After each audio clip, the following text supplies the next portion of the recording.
Doh, tahu Hmm. dok? Mana Gap, ni? wak berlaku hari ni. Ayo ni, batu Oh, dia. oh lo, wak, Raja tu. wak lain doh pula ni. Mana dah? Apa dia? Wak anggota polis tu. Oh, anggota tu. Anggota FRU pula. Ada lah kita buka lah ni, saya tengok ChatGPT ni, tahu lah dikit-dikit maklumat. Oh, dia kata FRU ni anggota khas dari PJRM tak. Dia kata bila-bila nak penggelutan ni mari tak.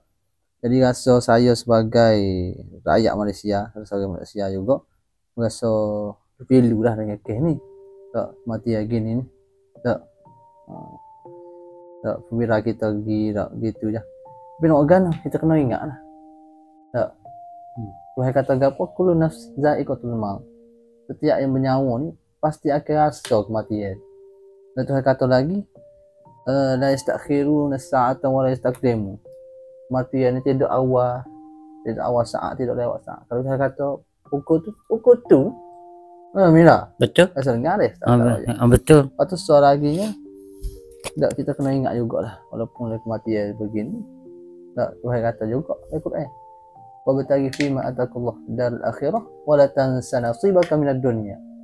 Tak. Ibadah kita kena ibadah ini. Ibadah supaya kita nak klik esok yang akhirat. Kita pun nak hati esok. Tuhan kata juga wala tansa nasibaka minad dunya. Dan jangan kamu lupa bahagia kamu di dunia. Maknanya kita kena ambil juga bahagian dunia ni untuk bawa ke akhirat. Kita ambil bahagian dunia ni siapa kita lupa semayang tidak. Tak. Betul. Mungkin Tuhan kata gap saja. Nabi pun ayat juga. Nabi kuat lagi.